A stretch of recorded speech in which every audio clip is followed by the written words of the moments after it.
না আসলে সত্য কথা বলতে কি, এই যে যে লুকটা দিচ্ছে এটা কার পক্ষে মনে হয় না আদৌ সম্ভব হবে। এবং সাকিব খান দেখাই দিচ্ছে উনি ওনার প্রতিটা স্টেপে স্টেপে উনি দেখাই দিতে আছে যে আমি কি পারি, এবং প্রত্যেকটা দর্শকের ভিতরে। এবং আপনি উনি চলে গেছে এবং ওনার আর ফিরে রাখার মতো কোন একমাত্র ফিরে রাখার পারবে কোন সময় আল্লাহ ওনার যদি নিয়ে যাবে, এটা নিয়ে ছাড়া মনে হয় না কাউ পারবে। এটা হলো আমাদের প্রত্যাশা।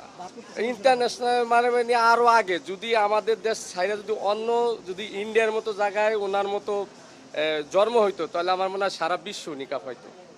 এটা 100%, আমরা 100% বিশ্বাস জি আশাবাদী। তার শাহরুখ খান উনি উনি ইন্ডিয়ার একজন বাদশা, আমাদের বাংলাদেশের একজন বাদশা, এটা আমাদের সবচেয়ে বড় গর্ব। এই শাহরুখ খান তো নিজেই বলে যে ওনার সব কিছু, শাহরুখ খানের দিকে কিন্তু অনেক হাইট ভালো, ভালো, সব কিছু ভালো। এটা কে না জানে, কিন্তু সবাই জানে, আপনারাও জানেন এবং দর্শকও জানে, সব জানে। কিন্তু বিষয়টা হলো মাঝে মাঝে ওনার নিয়ে মানুষের বিভিন্ন রকম কথা, অনেক কষ্ট লাগে।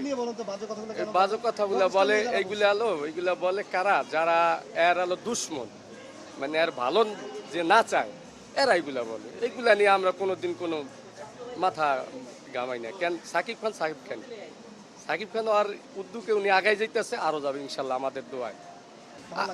কারে ভালো লাগতে বলতে আমাদের দেশের না, আমাদের আমাদের যে রকস্টার বর্তমানে সুপারস্টার, তারই আমি মনে করি বেশ মনে করি ভালো।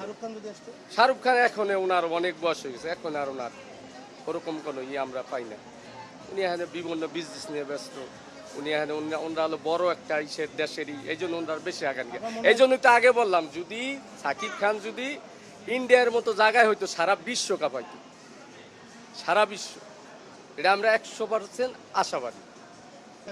না বয়স তো বোঝা যায় না। হ্যাঁ, যেমন যেমন ধরেন আমার সাকিব, যেমন ধরেন আপনার ওই যে এই ইন্ডিয়ার যে আমাদের শাহরুখ খানের বয়সও কিন্তু ওরকম বোঝা যায় না। সেই ফলোটা করে হয়তো উনি ছোট, সেই ফলোটা করে উনি আগাইতেছে, ওনার এটা এই জন্য ভালো লাগে বেশি। দোয়া করবেন, আমরা ওনার জন্য দোয়া করি। সিনেমা অল্প বয়স আমাকে সমান মনে হয়েছে, 30-32 বছর বয়স মনে হয়েছে, কিন্তু আসলে তার বয়স আর একটু বেশি।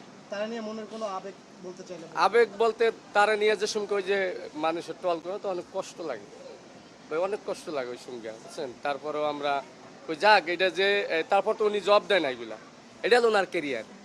আর যদি জব দিত মানুষ আরো সমালোচনা করতো, কিন্তু এখন তো উনি কোনো জব দেয় না, এই জন্য উনি বেশি আগায় যেতেছে। আল্লাহ তার আরো আগে আমরা দোয়া করি। 100% হিট তো হয়ে গেছে, আবার আর কি হিট করবে, আর কই হিট করবে, হিট তো হয়ে গেছে গা। দোয়া করে আরো হবে ইনশাল্লাহ।